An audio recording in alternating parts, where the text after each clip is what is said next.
Good afternoon, everybody. Welcome here to, once again, No Dem Left Behind's Town Hall. We have an amazing guest here that's going to host tonight by the name of Cenk, Uyger. And let me just say a few things about Cenk. Cenk is the host and founder of the Young Turks, the largest online news show in the world, serves as CEO of the Young Turks, and also co-founded the Justice Democrats. In 2019, Cenk was selected by the Poynter Institute to talk to young journalists about the presidential campaign. With the verified global audience of more than 250 million views a month and 14 billion total video views, TYT is considered one of the most watched online news networks in the world. So we are absolutely honored, Cenk, for you to take away from your very busy schedule to come on here and hang out with No Dem Left Behind candidates, and I will go ahead and turn it over to you. All right, wonderful. Thank you. That's a very kind introduction. I appreciate it. We can't keep up with my bio because we're actually now up to over 500 million views a month and 19 billion views overall. So, but mainly I wanted to point out, this is my first day with this backdrop. And I couldn't get it quite right, but especially my outfit. But then I realized, no, it's actually perfect because I think I'm a one-man blue wave with this shirt and background. And that's exactly what we're pulling for here tonight. We want a blue wave that gets all you folks in a Congress. I love what No Dem Left Behind is doing. So, this in a different era, in a sense, this used to be called the 50-state strategy. This revolutionary idea of, hey, how about we try to win everywhere? I love it. And I love that you guys have the courage, and I know how hard it is. Trust me, I know how hard it is to run for office, and so does Richard, right? We've been through some political wars. And so thank you for doing that and for representing everybody in every part of the country. So let's get started. I'd love to, and I think the audience would love to meet you guys, and then we'll ask some questions. So go ahead. You want him to introduce himself first, Cenk? Yeah, that would be great. So how about we start with Cindy, Dr. Cindy Benier. Could you please introduce yourself? Yeah, absolutely. Thanks for being here, and thanks to everyone at No Dem Left Behind, as well as all of our supporters. So I am Dr. Cindy Benier. I am running for U.S. House of Representatives in Florida Congressional District 19. I'm a mom and small business owner, and I'm fighting for our water, our health, and our community. And I decided to run because after years of serving nonprofits in our community, I got tired of seeing the corruption. I got tired of seeing the old boys network, and I got tired of seeing people in our community routinely disregarded.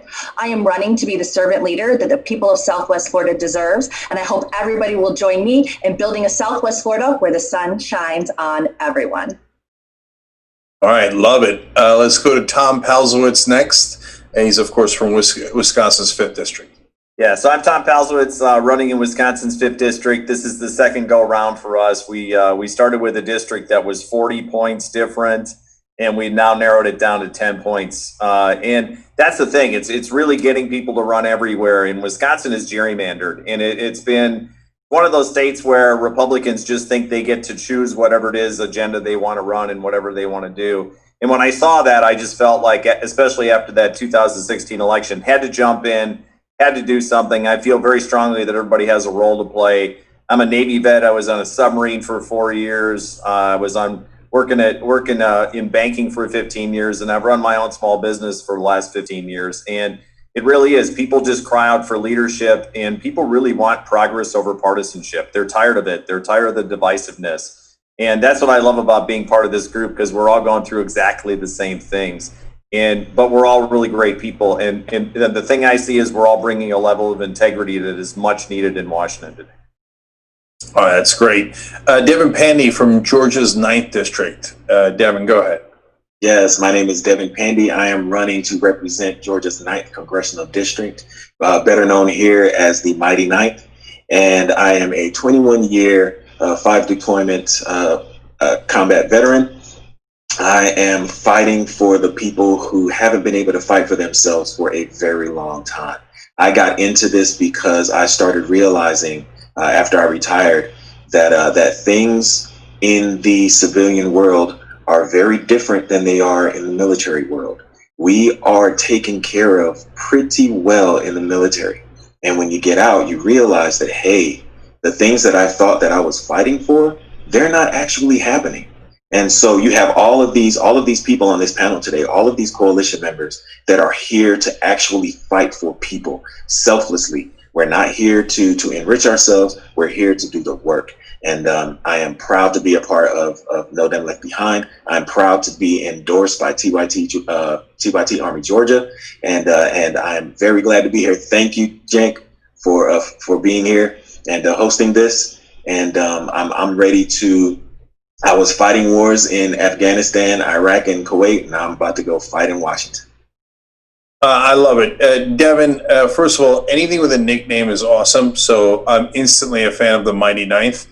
Second of all, how long did you say you served in the military? 21 years, 3 months, and 7 days. Not that I was counting. Okay. You served for 21 years. What did you join when you were 5? 5.5. Okay. Okay. You look incredibly young. So God bless. All right. Mia Mason is next. She's Maryland's 1st district. Yes. Thank you, Jane. Thank you to all of our coalition members. Honestly, I'm running in Maryland's 1st congressional district, from the hills all the way down to the shores of the Chesapeake Bay, out to the Ocean City, which is on the Atlantic Ocean. It's a gerrymandered district. It's an R14 plus district. And right now we're at a 2-to-1 lead with all of our mail-in ballots. And as a veteran, a friend, and an advocate of all of our communities, regardless of where they came from, we know that we must go to DC, represent our communities, and restore the equity and equality that is being stripped away by this administration and by those who don't represent us. They're bad leaders, and I'm seeking to remove those leaders because as a veteran myself, like Devin, I served 20 years. I did 5 combat tours as well, most of them in the Navy and then 2 in the Army. And I have to tell you, we know how to fight. We know how to adapt and overcome, and we're ready to do that in Washington and represent our communities.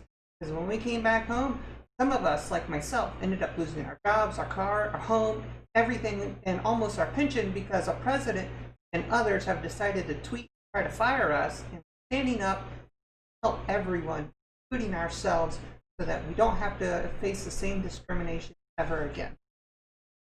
All right, that's amazing. So I don't know how you all served 20 years and fit it in the rest of your life. Okay, but it's and I love that you're coming back to serve in another way. Look, I'll tell you a real quick story before I want to ask you guys a question, really important question about the environment. We had believe it or not, a moderate Republican. We found one that exists in the country. It's a state legislator in Vermont. And she gave a great speech in favor of getting money out of politics. And she said, I lost my son in Iraq. And he didn't die for freedom over there so that we can give it away here. So I love that you all have stepped up after serving in the armed forces to serve in Congress. If we can get principled folks like you in, I think it'd make a giant difference. So let me throw this out for everybody. We've got wildfires raging throughout the country. I'm in California, and we literally can't breathe out here. I believe it or not, it doesn't look like it, but I go jogging regularly, and I can't do that because it actually is counterproductive. It hurts your health if you go outside to jog these days, let alone just the orange skies. You've seen it all, and it's throughout the country, not just California. So what are you all planning to do on this incredibly important issue of the environment, and what do you think is the best path forward? I'll start. I can tell you that for the last 3 days, because of these wildfires out in California, this morning, my eyes started burning, and I was indoors. So I had to go get filters, put them on box fans, and start filtering my own air in my home. So climate change is real. It is something that is now climate recovery, because we've passed that tipping point. If it's affecting us all the way on the East Coast from the wildfires in the West Coast, this is something that we have to do on the federal level to take action now. We must enforce our EPA protections and make sure that they're fully funded so that we can drive all of this climate change and protect it at the highest level, because we know that others aren't going to help us at all. We have to do it ourselves. Yeah, look, to your point, Mia, my son came a couple of days ago and said, Dad, why is the sky orange? And I thought maybe the fires were close. No, it turns out they were very far from us at the time, but the size of Connecticut was on fire in the middle of California. That 3.2 million acres. And so climate change isn't coming, it's here. So Cindy, I know you wanted to jump in next. Oh, yeah, I was just wondering what order we were going to go in, but I'm happy to jump in anytime. I'm in Florida, guys. We got, 5 named storms coming down at us? That's climate change right there. These superpowered storms. We're at the end of the alphabet. Noah's got to figure out, what letter is going to be next, because we've run out of letters and we still have 2.5 months left of hurricane season. Hurricanes have, destroyed areas that some of our No Dem Left Behind compatriots are working to serve over in Louisiana. And my home was hit by Irma a couple of years ago. So this is very top of mind for people in my district. The unfortunate thing is we have climate deniers running for this seat.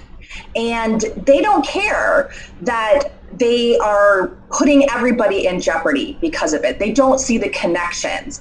They would rather take money from their corporate donors and just call it a day and go to Washington, D.C. and have a nice time. But that's not what I'm about. I am a supporter of the Green New Deal. I'm a supporter of the state level initiative in Florida, lovingly called the Florida Green New Deal, where we are working to connect the state and the national efforts so that we can actually have substantive change, green technologies, good building structures that are sustainable, so that we can work and combine the green movement with jobs and economy. They have to be connected together. So that's a passion for me. And I'll tell you what, I am a part-time instructor at Florida Gulf Coast University in the Department of Political Science.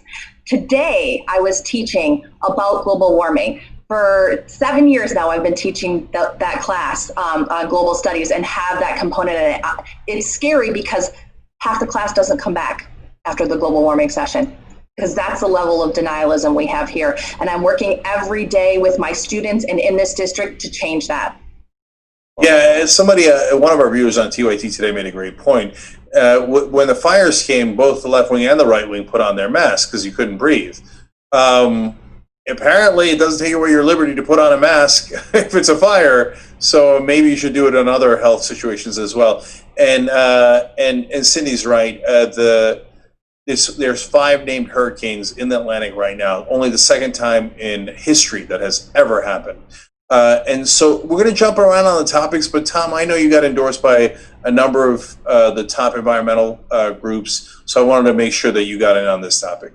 Yeah, and it's an interesting thing. The challenge is climate deniers have gone from it's not happening to some of them are now saying, well, it's happening, but we can't do anything about it, or we're not really feeding into it, to now it's too expensive to do anything. And what we're really seeing around the country and around the world is the cost of being climate deniers is actually growing in comparison to actually doing something about it. And I just think as we move into the next level, especially our energy grid, we need a great infrastructure plan to completely redo our energy grid and bring a lot more, I would say, clean energy to everybody around the country. And I think there's some interesting things that I think will be happening in the future here that we'll be able to take advantage of.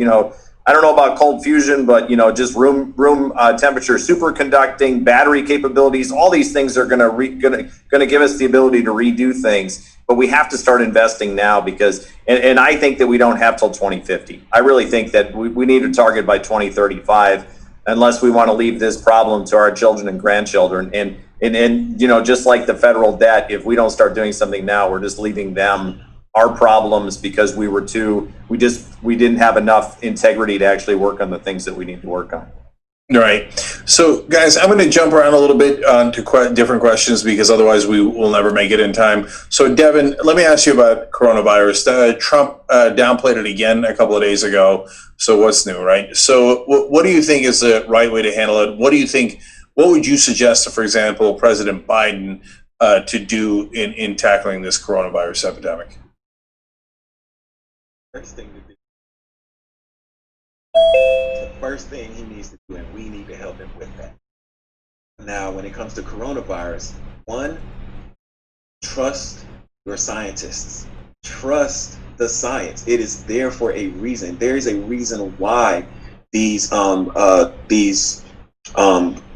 colleges and universities train and educate people in science, because science is what leads us to great technology, to saving the planet, and so that's what he needs to do. He needs to trust the scientists. Also, he needs to be honest and upfront with the American people. We can handle it. We've handled the disasters in the past. We can handle this. Let us know exactly what is going on, how we can protect ourselves, how we can protect our neighbors, and then allow us to do so. Don't think that just because you would be too scared, that we will be too scared to protect ourselves. Give us the information.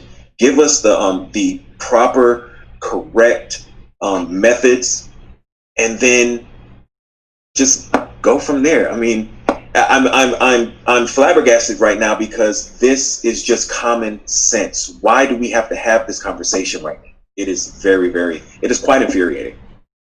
Yeah, there's just some simple basics that we never did. So the fact that there's even a debate about masks is insane.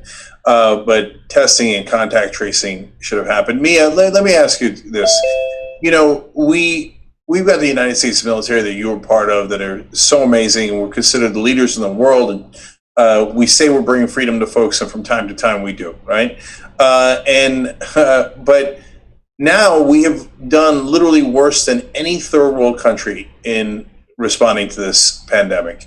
We went from first to worst under Trump.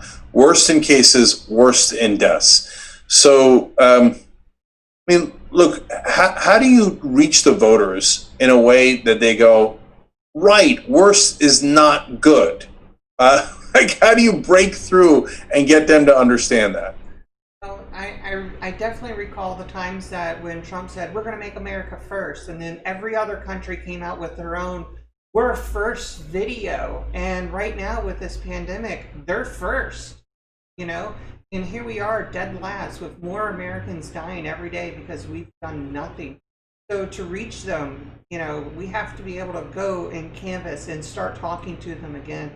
That's something I'm excited about, because we're getting out the vote. And even if I have to wait till October to get it done and to hit the last 30 days and hit doors, we just know that, we have volunteers and No Dem Left Behind across the entire nation. We're calling, we're texting, we're mailing every state and district to help our coalition.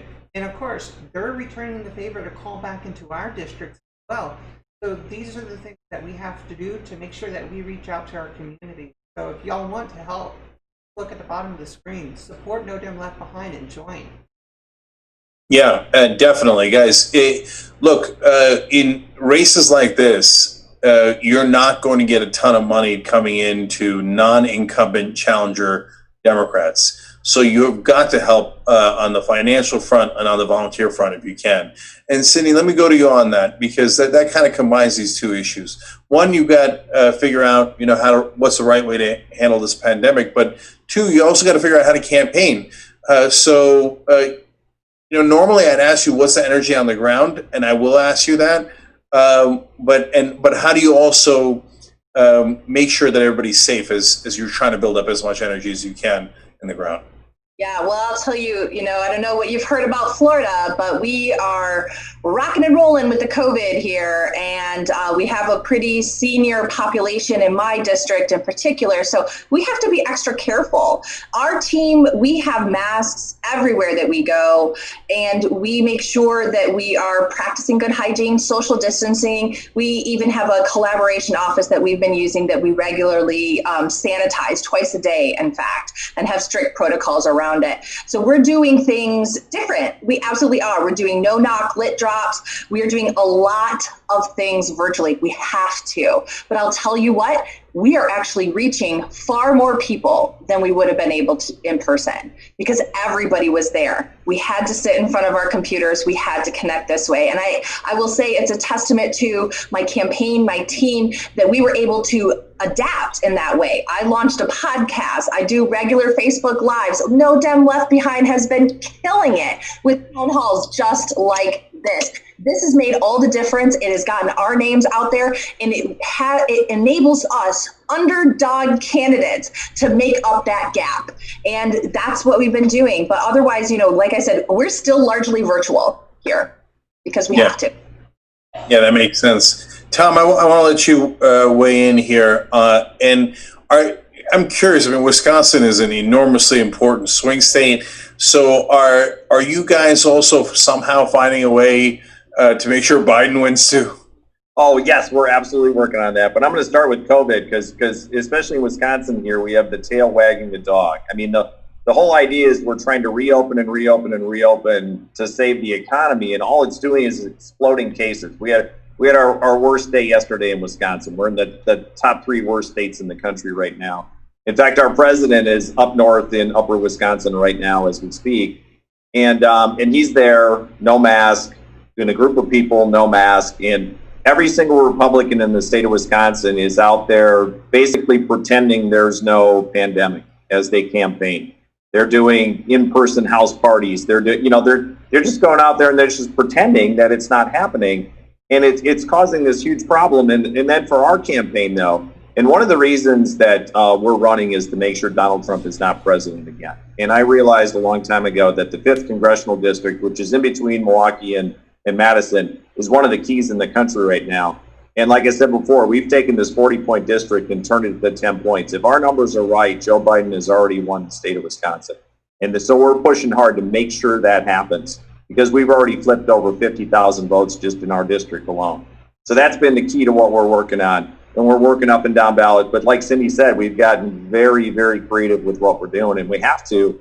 But I would agree with Cindy that people are much more responsive. There's a lot of people that aren't on the fence anymore, and they're active, they're engaged, and they're ready for change. And I will tell you, in my area, there's a lot more Biden signs than I ever would have imagined. It's awesome. Well, that's good to hear because I remember the day that I got really worried that Hillary Clinton was going to lose the election. The day that a Wolfpack volunteer, who, again, trying to get money out of politics, said, hey, listen, we've gone, I don't know, maybe 100 miles in Pennsylvania without running into a single Hillary Clinton lawn sign. It's Trump, Trump, Trump. She's going to lose. She's going to lose. And so now to see some energy on the ground for Biden and to see you guys making a difference on that too, it's so great. And Tom, you're absolutely right. If you are closing 30 points in your district, it should be game, set, match in Wisconsin for Biden. After 2016, you never know. Knock on wood. 222. Okay, and keep fighting. So now, speaking of which, Cindy, let me go back to you on the Supreme Court. Where does that rank on the list for you in terms of if the Republicans were to maintain their control of the Senate and the White House? How devastating is that, and how much of a reason to turn out is that, especially in a state like Florida? Well, I thought you were going to come to me because you were talking about fighting. I used to be a professional boxer, but I digress. So this is so extremely important because I will tell you the Republicans, this has been their strategy the whole time, right? This has been their strategy to get people elected up and down the ballot, to get the presidency. This was the promise, the compromise to the evangelicals to put conservative activist judges into the benches early on so that they can build that pipeline and get up there and change Roe v. Wade. This is nothing short of an attack on women's rights and women's freedoms. And what I always tell people in my district is that freedom means I don't owe you an explanation for anything. The decisions with my body and my provider are for me alone to have. These are things that have been determined in our country to be our rights. And I think that if people really put it in that frame of mind that this is going to affect our freedom, this is going to affect poverty, this is going to affect the lives of people around the country, then they will get activated. And so that's why I use the freedom thing, because a lot of people talk about that in my district, and it's been resonating. So I'm really hoping that people will take it seriously, that will turn out to vote, because we absolutely cannot afford to have the benches filled with conservative activist judges that will roll back women's rights. Yeah, so the idea that wearing a mask is against freedom, but intruding inside a woman's body is not against freedom. that doesn't make any sense at all. And so, Mia, on this issue alone, I really think that Republicans have betrayed themselves. So they always say that they're against big government, and then they want a government so large. Again, it's inside actual human beings telling you what to do with your body and getting between you and your doctor. In a sense, isn't that the biggest big government thing you could possibly do? Kind of is, because they're also pushing like religious freedom when it's actually a lie. You know, they want small government and they want the big government to be completely defunded so it can't even work. You know, they've dismantled like every agency from the inside, and they've basically put an enemy within our country, and it was Donald Trump. And then to come after everyone since day one with a ban on immigrants, and then going after people of color for housing, then going after people for the same sex, going after employers, going after employees, then going after us in our military, you know, that was completely unjustified, and we're still fighting those legal battles now, and we need to be able to get those judges out, and the best way that we can do that is elect proper officials and then eventually get the laws changed so that if we have a bad president, if we have a bad Senate majority leader, they can't do this again because our judges are elected by the people. That means more progressive judges actually understand what the people need versus, you know, what's written in a book written by a man who believes that everybody should be a piece of property, and we're not. So, Devin, we're almost out of time, but I got to ask you about this. Again, you were in the military, and Trump now corroborated by 5 different press outlets with nearly a dozen sources between them, calling fallen soldiers suckers and losers, and saying, well, what was in it for them? They didn't even make any good money off of it. How does that make you feel as someone who put his life on the line for the United States? You know, I refuse to allow myself to be deterred or even feel offended by someone who has lied, cheated, and lived his life in fear all of his life. I have comrades who didn't come back from war. I have comrades who came back from war and were never the same. In many ways, I am not the same.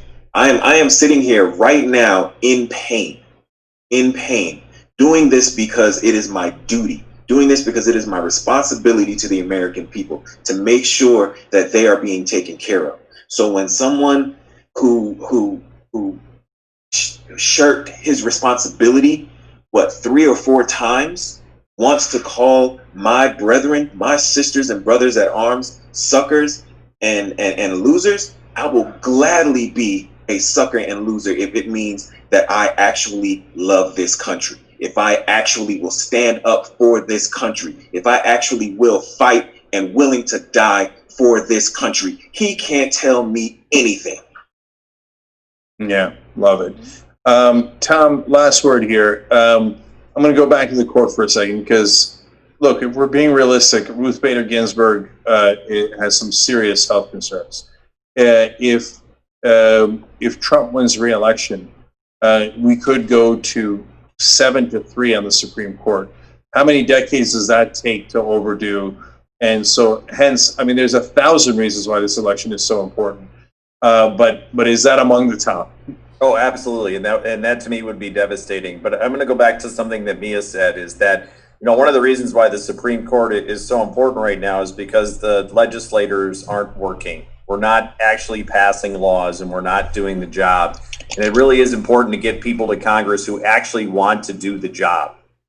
We got to get Mitch McConnell out because he keeps bottling things up. It works the same way in Wisconsin. We've got a state Senate majority leader who just refuses to vote on anything. And we need the machinery of government to work for the people. And that is the reason why you need to elect people that care about getting the job and doing the job and making sure it's done right. And I want to thank Devin for his words that he just said there, because, you know, part of this, though, is this outrage machine. We got to get off of it. You know, everything that Trump says is just an outrage. He has not changed from who he is from day one. And it's time to move past that. We got to We got to figure out the post office. We got to figure out healthcare. We got to figure out climate. We got to get to work and do some things. We got to get off this train of being outraged, because there's no more room to be outraged anymore. It's time to vote.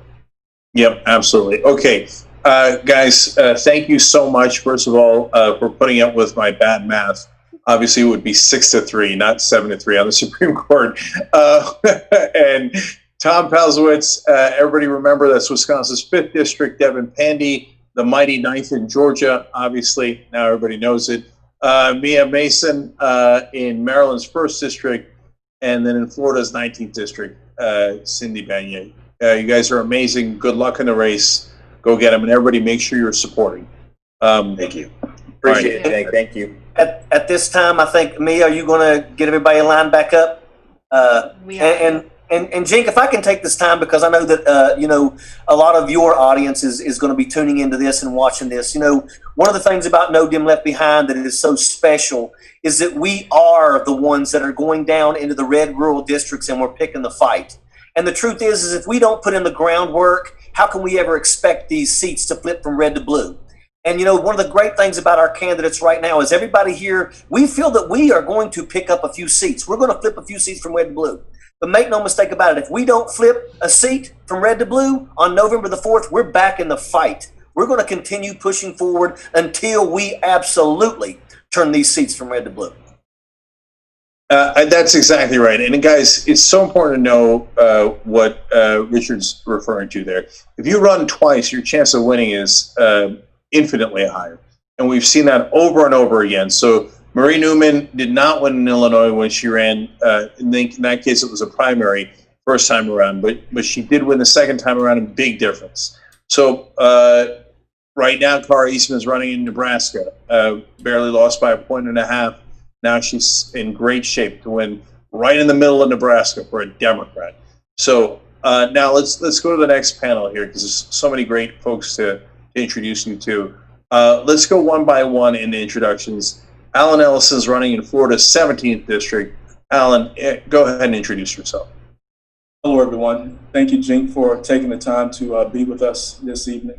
My name is Alan Ellison. I'm running for the United States House of Representatives to represent Florida's 17th Congressional District, which is the largest congressional district in the state of Florida, covering 9 counties. And so I'm running so that we can have a true representative in our Congress. Right now, we have a Trump surrogate who will do anything to basically audition for a job with the president. That's the way I see it, because he's doing everything that literally works against the people. We live in Florida, so we're going to get hurricanes. This guy literally voted against hurricane aid relief funding twice. And, you know, we have to have people who represent all of us. So this campaign is about improving the quality of life. We're going to get into some of that here, but I want to thank you all for taking the time to join this No Dem Left Behind town hall. Thank you. All right, excellent. Let's go to Lindsay Simmons next. She's from Missouri's 4th district.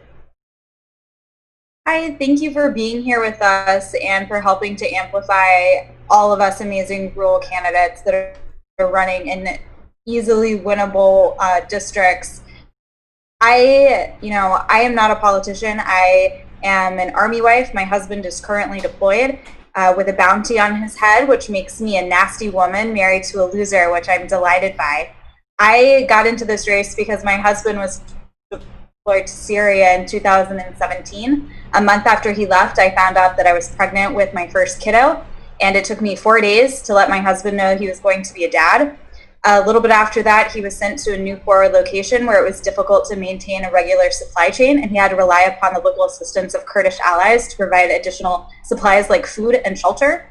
Thankfully, he came home safely, but a few months later, I got to watch the president shake the hand of Vladimir Putin, who had sent Russian militants to attack my husband's unit, and then we abandoned the allies who actually stood with us. So I went to my congresswoman to try and explain why this was so devastating for military communities like mine, and she couldn't give me the time of day, so I decided to take her job. And the next day, her office called to apologize and see if we could work something out. And what we're going to work out is her retirement, because people in my district have had enough. They have had enough. And what we have seen out here is that my story moves my district 26 points. And no one knew that because no one's bothered to poll out here in over 20 years. And what happens when you show up and you give a shit and you show people that they have value is that they support you. And so that's what every single candidate in No Dem Left Behind is doing. And I am so proud to be a part of this coalition. So thank you. Well, everybody knows that I'm not shy about my opinions, and I'm not a traditional journalist that hides his perspective. So, Lindsay, I'm proud to say that I agree with 100% of what you just said, and the way you said it. All right, let's go to Blair Walsingham in Tennessee's 1st District. Hi everyone, thanks for being on tonight. I am Blair Walsingham. I'm running for Tennessee's 1st District for U.S. House, and we are a very red R+28 district. I have 12 counties. It's a very wide span and very, very rural. And people out here are very much ignored, left behind, and suffering. I've seen just poverty cripple my communities, and there's no opportunity for a better future. So I decided to step up as an average hardworking American, as a mother of 4, as a small business owner who wants to bring real solutions to the table to help everybody out here, make sure that they can have electricity, water, food on their tables, but also these higher levels of opportunity, real job careers, home ownership, and everything that has been so out of reach for the people out here in my communities. And I'm just so inspired by all the other candidates on here tonight. You all have great stories, and America's going to see this big blue wave crash down and bring so much prosperity to people, and that's really what we're here for. All right, excellent. Sorry, by the way, that Ben Shapiro's moving to Tennessee. I don't know if he's in your district, but sorry that we had to send him over there. All right, Gary Wegman is from Pennsylvania's 9th District. Dr. Gary Wegman, go ahead. Thank you, Cenk. And unfortunately, Tennessee's loss is California's gain. But the way it is, it's great to sit back and listen to my fellow grassroots No Dems Left Behind speak, because they're just so inspiring. Here in Pennsylvania's 9th District, I'm running against a first-term incumbent who failed to hold one town hall in over a year and a half of office before the COVID pandemic struck. And everything that he's written has always been from an us versus them perspective. And the public that I'm running with here in the 9th District is just tired of this politics of division narrative coming from Washington, D.C. We want to see real solutions to real problems. As a healthcare provider for 37 years, I understand our healthcare issues, and I also understand that it's number one on the minds of our small businessmen that are the ag community, which makes up our largest business sector in the 9th District. So I'm happy to bring my skills that I've gleaned from a lifetime in healthcare. I'm also a 5th-generation farmer. I was harvesting fruit yesterday in my vineyard. We've got a lot of insights into the problems of the people here in the 9th District. They want a real person that can't be simulated in Washington, D.C., that understands farming, understands healthcare, and understands that we need to start getting things done, echoing everything that my fellow candidates have said earlier. Gary, were you a dentist? Yes, I am, still. Oh, you, okay. Took a wisdom tooth out today, still doing it. Okay, all right. Because I love that tooth pin that you have. That's great. Party, what can I say? All right. That's great to see. Okay, let's go to Adam Christensen. Adam's from Florida, of course. Everybody's from Florida. Florida's 3rd District.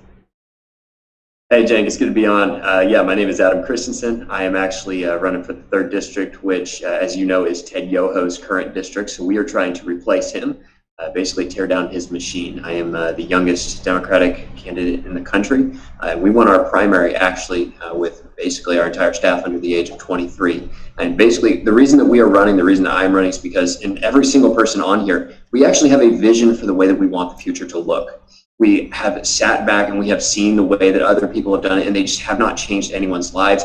Our lives have never changed, and we've gotten very good at seeing through BS. The first job I ever created, the first company I ever created, that was literally my job, was looking at products that large suppliers were selling to see whether or not small family-owned companies were going to get screwed. And what we understand is that is the way that basically our entire world has been built. The world that we know right now, it is just like that. It looks pretty on the outside, it has great marketing, but underneath it's completely fraudulent.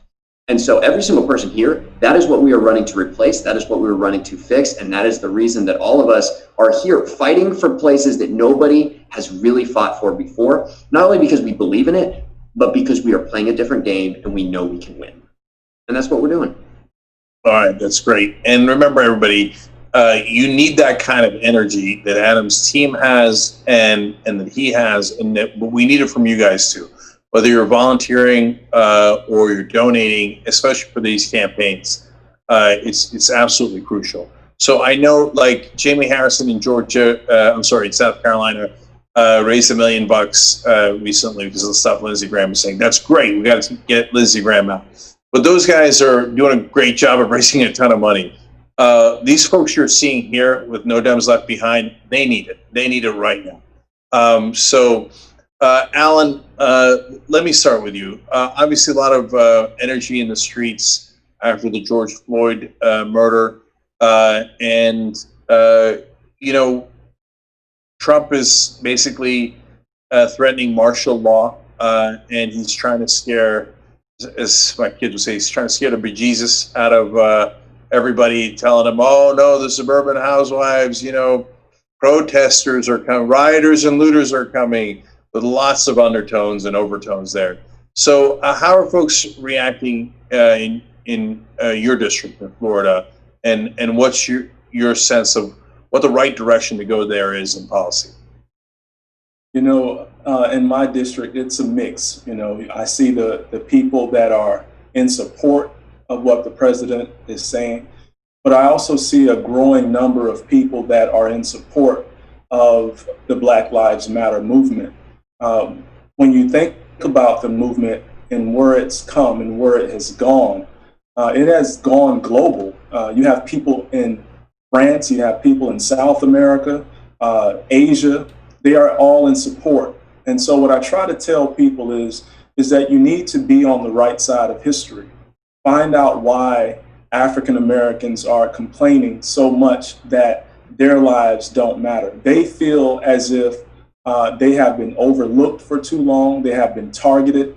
They feel as if their lives don't matter. So I want to make sure that people understand that the claim Black Lives Matter does not mean that yours don't. It just means that Black Lives Matter also. And so that's the thing that I always want to say. But from a policy standpoint, I think that we need to push Mitch McConnell to get off of his ass and get the bill signed in the Senate that the Congress has already passed in the House, and that is the George Floyd bill. It's also known as Justice and Policing of 2020. And so that bill brings forth measures to increase police accountability across the board, allowing there to be a national database of collection of complaints against law enforcement officers. It's very unfortunate when a law enforcement officer hurts someone of color, kills someone of color, and then is able to go to another state and get a job as a law enforcement officer again, or leave that post and someone starts a GoFundMe account and the officer makes millions of dollars. We have to have policies in this country that hold even law enforcement officers accountable. I also believe that we need to make sure that law enforcement officers are getting more training. I'm a small business owner. I have my certification in cosmetology and a degree in political science.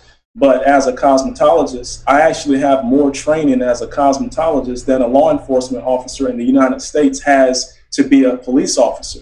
And when you think about law enforcement officers in Europe, they have less fatalities, less police brutality claims brought against them. But the other factor is that they have at least 2 years of training.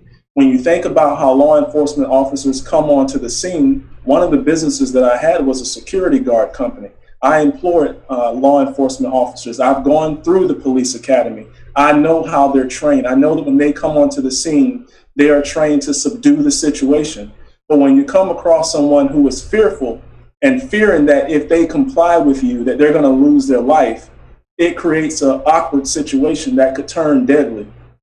as a law enforcement officer, when you come onto the scene and you're dealing with someone that maybe have a death situation, disability, or some type of mental impairment, it creates a situation where training becomes even more necessary. And so, Yeah. you know, that's where that's my stance on the issue. Makes sense. Yeah. So, you know, it's such an interesting view into the conservative mind that when you say Black Lives Matter, they automatically assume that it is to the exclusion of any other life. Why? That's not what it says, right? It doesn't say only Black Lives Matter, but they add the only because of the mindset of it's either my rights or your rights. Well, it's America. Why can't it be everybody's rights? I mean, how is Black Lives Mattering a controversial position? But they made it one. So, Lindsay, you're in Missouri. That's where the McCloskeys went out there with their, assault weapons because they said they were afraid they were going to get killed and burnt down, et cetera, when no one else but them had a weapon. But I am curious, in your district, you know, what has the reaction been to Black Lives Matter and the Trump propaganda? Well, we got to make something very clear just right out the gate here. The McCloskeys didn't even know how to hold their firearm properly. I've been shooting guns since I was 5, and let me just tell you, my daddy would have ripped that right out of my hand if he had ever seen me go out hunting the way that those two people did. They have no idea what they're doing. They are more a danger to themselves. It's ridiculous. Anyone who actually knows anything about firearms knows that they look like a low-rent reboot of Bonnie and Clyde. It was ridiculous. Black Lives Matter in rural Missouri has taken off, and it is thriving. And I represent 24 rural suburban counties, and in almost every single one of them, there were multiple days of Black Lives Matter and rallies. In my hometown, our local police department marched with the protesters in a show of solidarity. And so this, myth that this is something that's only happening in the cities, and this myth that really the president wants people to believe that the fight for equality and the fight for justice and equity is somehow violent at every turn is also, we all know, a complete myth. People in Warrensburg, Missouri, Marshall, Missouri, Sedalia, Missouri, Lebanon, Mexico, Colombia, Belton, the list just goes on and on and on of these smaller towns that stood up and said, hey, we're going to stand with our neighbors. And I think that what you see from that is that a change really has come in the narrative. It's a combination of young people. It's a combination of different communities of color standing up. And really, there are law enforcement officers who want this too because they don't want bad cops in their ranks. And what we see happening is that we have a president who's more concerned about controlling his citizens than governing them. And so he continues to put out lie after lie after lie, and then decides to gas the protesters so he can hold a Bible like it's the first time he's ever seen the book. So no, we don't have time for that out here. It's not true. And there are just thousands of people in my district and in my community who are standing up for what they know to be right. And I'll just add one additional item to that before my kid comes here and starts screaming. Is that in military communities, which are usually prohibited from engaging in politics, you have people in military communities putting out Black Lives Matter flags and signs on post to show solidarity with their brothers and sisters, and that is incredible. Yes, I mean, you're in the military, you're in the trenches, so you better, I hope to God you believe Black Lives Matter, because they're right next to you, and you guys are fighting together, protecting each other's lives. So, Adam, I'm worried about running out of time, so let me combine a couple of issues for you. I mean, in Florida, obviously you've got these racial tensions as well. Trayvon Martin and another half a dozen shootings were in Florida. You've also got the issue of reopening. DeSantis rushed to reopen, and now you've got colleges and public schools, high schools, et cetera, which are in a difficult situation. It is like, I got a friend whose daughter is a freshman. They want to be freshmen in college. They want to go to school. On the other hand, as LSU just announced, almost every football player they have has coronavirus. So what do we do here on both issues? I think there's a couple things that we have to realize is that the reason that this got so bad and the reason we are in this spot is because we were not prepared as a country to prevent anything like this. If we had universal broadband internet, then we would have been fine having kids stay at home and be able to actually do learning online, but we don't have that. If we had universal healthcare, I mean, as we all know, if one person doesn't have healthcare in the middle of a pandemic, then everyone else is at risk. We didn't have these basic things that could prevent everything from getting worse. On top of that, the desperation that the pandemic has caused, on top of obviously all of the job losses, all of everything else, is just causing people to be more desperate. And what that is doing is that is actually exasperating the way that people feel about each other. I spoke to a lady last night on the phone. Her name is Crystal. She was driving yesterday in Clay County. Clay County is now famous where I'm at because, well, its sheriff, old sheriff, before he was arrested for 4 felony charges, said that he was going to go out and he was going to deputize every legal gun owner and send them after protesters. Well, this lady is driving down the street next to Zaxby's, and a counter-protester runs into the street and stabs her 12-year-old daughter through the car window with a flagpole, and he is now arrested. This is the kind of anger that really just desperation brings out. We have to prevent these kind of things from happening in the first place. And we have to understand that people are people and they matter. It does not matter what part of the political spectrum they are. You need to value every single human being. And so thankfully this girl is okay. She's got a couple bruises, but I think the humiliation of what happened to her and just the understanding this is happening everywhere. People's anger is exploding everywhere. And it's for a lot of different reasons, but we have to head that off. And you know, if you would like, this girl is amazing and she is a huge K-pop fan. And if anybody would like to, you know, tell her that, number one, it's okay. It's not okay, but we're standing with you and we love you and we want you to be okay. And you want to send, you know, a gift to her. She loves K-pop. And you want to send it to our campaign headquarters so we can get it to her, that would be absolutely wonderful. But that's really what it is. You have to understand that people are people and we need to be able to build our society from the ground up, not the top down. And at the end of the day, that saves money, it saves time, it makes it so that we don't ever feel the worst effects of everything in our society. We're able to head those off. And so I think that that is the world that most people at this point, that's the one they want to have, but it's not the one that they see. Yeah, well, K-pop already did a number on Trump in Tulsa, Oklahoma, so keep it going. All right, Blair, you're not only in a red district, you're in a red state. So I'm just a little bit of morbid curiosity in terms of, are people wearing masks there indoors? And then what do you think is the right approach for the pandemic in getting the right balance?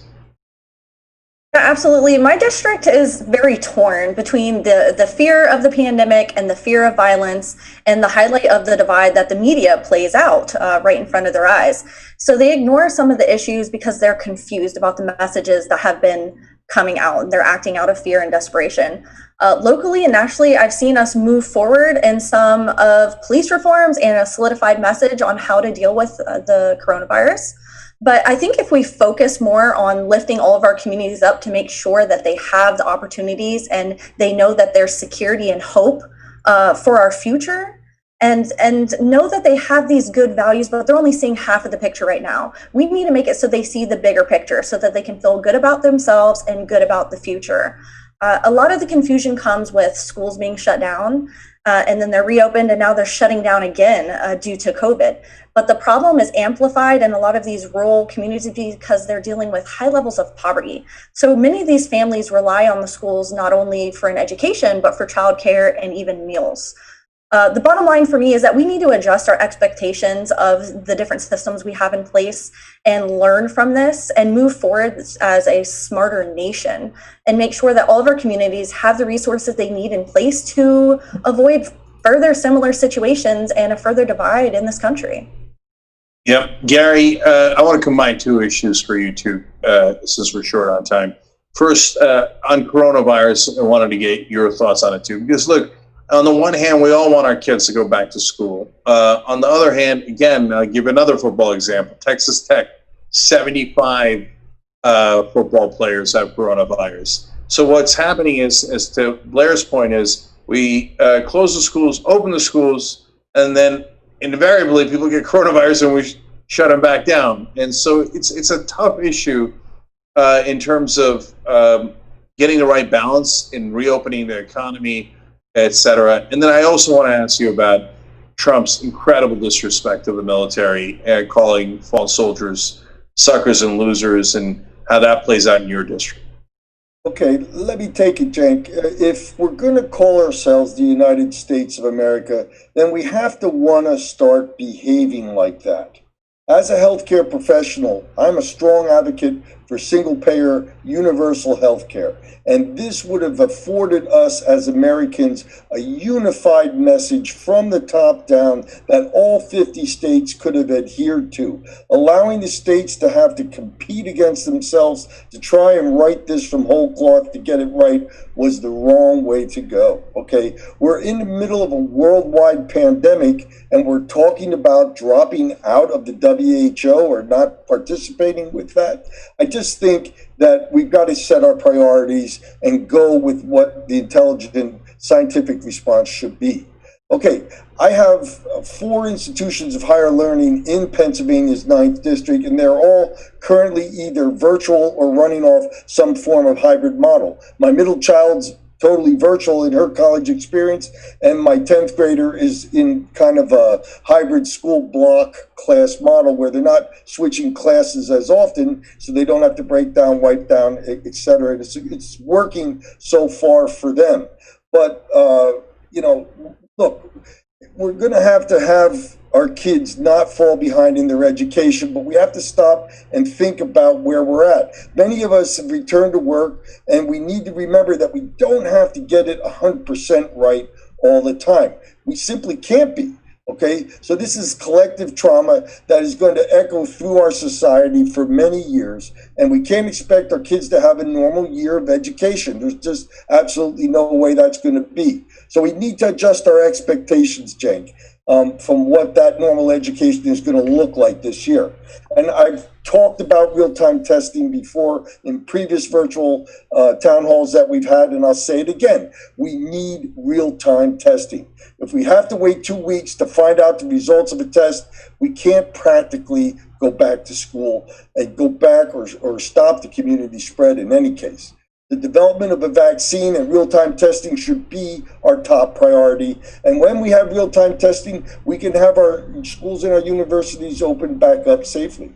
Now, with regards to the disrespect that we've heard coming from our current commander-in-chief, I strongly suggest everybody listen. And in my 63 years, I never would have thought that I would have heard high-ranking members of the military, former Joint Chiefs of Staff, such as General Colin Powell, Admiral Mullen, former Secretary of Defense James Mattis, questioning about their concern of the president's lack of maturity in his role and how it affects his ability to lead.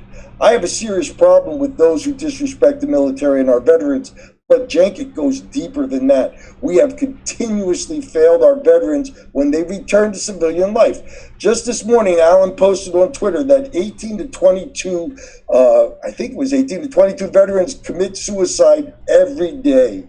We have to do better at supporting them. We have to do better with healthcare, with re-entry into civilian life, and we have to stop sending our young men and women into endless wars that we have no business being in the first place. Placing our soldiers into harm's way by declaring war is the role of Congress, and it's time we elect representatives who will honor this responsibility and not abdicate it. That's how you really respect our military. Make sure that the military intervention that we do is rare and only used as a last resort. Hey, I have close family and friends who have served, and you can ask them or ask any member of the armed forces, and they'll all agree. So, Lindsay, I suspect you might have strong opinions about this. So the president not only called members of the military suckers and losers, your husband's in the military, but he also said he doesn't understand why they're doing it. And he said they're not. There's no money to gain. So why would you risk your life for your country? Yeah, and my husband's currently deployed too. So he also has a bounty on his head. And I think that, you know, I'll be very honest. My husband got into the military because he wanted to do something that was bigger than himself. And he's a pilot and he flies helicopters because he thinks it's cool. and he loves his work. I mean, he just loves his job. I mean, I would be really honest about it. Like, that man loves his job, and he has loved it until recently. And it's because we have a commander-in-chief who does not value his service and doesn't value the service of other members of his unit, especially members of the LGBTQ community. This president has said that their sacrifice and their service is not wanted and that they shouldn't even be in the military. I think that when you have leadership that fails morally, that fails objectively, that fails professionally, you have a loss of morale in the military. And I think that our senior leaders see that. And to what Gary was saying, to have people like former Secretary of Defense Mattis come out and make those remarks, I think what they are seeing is that loss of morale, and it's their attempt to let the men and women in uniform know that their leadership values them, even though what they're hearing from the top says otherwise. Yep. All right, Blair, I know Andrew Yang was on here recently and talked about UBI. Have you adopted UBI in your platform now? I absolutely have adopted UBI into my platform. It was a main reason that actually made me want to run, seeing all the poverty out here. Okay. Do you want me to go on that one? Sure. Yeah. Sure. I'm all about freedom, and I'm all about financial security, and nothing screams that louder to me than a universal basic income. So we refer to our version the same as Andrew Yang's, which was the freedom dividend, and that can be a tough thing to sell out here in a rugged lifestyle where, you know, you're hardworking Americans and you don't want a handout. So explaining that this dividend is something that we all deserve as Americans is quite literally very difficult in this area, but it really affects some of our biggest problems out here: poverty, crime, abortion rates, things that really resonate with the voters of my district. So I focus on that message to try to educate them on how it would revitalize our communities and make it so not only individuals out here could thrive, but also our small business owners. It would just really bring our community to a higher standard of living altogether. All right. Well, if Andrew was helpful in influencing folks in that direction, I'll give it a shot too, because this system that we have now. You know, you say, Blair, that in Tennessee they're worried about, hey, I don't want a handout. Meanwhile, multinational corporations get billions of dollars. In fact, now trillions of dollars in handouts, and that's seemingly all our congressmen do, especially the folks you guys are running against. Can I get folks to sign on to a constitutional amendment to get money out of politics and end the private financing of elections? Yeah, absolutely. I think we all, agree on that. All right. That looks universal. I'll take it. Wolfpack. There you go. Hey, I'll end on this story. Richard was running in a really red district as well. In fact, I think it might have been the single most red district, plus 49 for Trump. And, you know, as some of you know, he closed it by 37 points. It was an amazing run. And in the midst of that, we got excited about Richard's run. We're showing all these ads, etc. And a guy from Wolfpack sends me a picture of Richard in a Wolfpack meeting to get money out of politics. I said, oh, wow. After we did that stuff, he went to a Wolfpack meeting? He said, no. He was at that meeting years ago. Because he was already trying to get money out of politics. So thank you, Richard, for your service to the country, both in the military and as a state senator. And thank you to all of you running. So make sure everybody, please get out there and support everybody on this call. Adam Christensen from Florida's 3rd District, Gary Wegman from Pennsylvania's 9th District, Alan Ellison from Florida's 17th District, Lindsay Simmons in Missouri's 4th District, and then Blair Walsingham in Tennessee's 1st District. Thank you all. You guys are amazing. Let's go win these races. Thank you, Cenk. Thank you very much for taking the time to come here. We also have Natalie Klein that's running in the 1st District of West Virginia, and we also have Rob Anderson that's running against Clay Higgins in Louisiana's 3rd. So, hey, we absolutely love the fact that you took the time to come here and highlight our amazing candidates. Everybody out there, check them out. I guarantee you that if you listen to what they say, you're going to like what you see and throw them a couple bucks, because Lindsay Simmons winning in Missouri will help you if you live in Portland, Oregon, if you live in Chicago, Illinois. That's how it is. Sappers clear the way, everyone all the way. All right, thank you, everybody. Let's go have a picnic behind the field behind Gary. Looks amazing. Socially distanced picnic if we win. Good night, guys. Good night, guys. Thanks, Cenk. Thank you. Good job, Jake.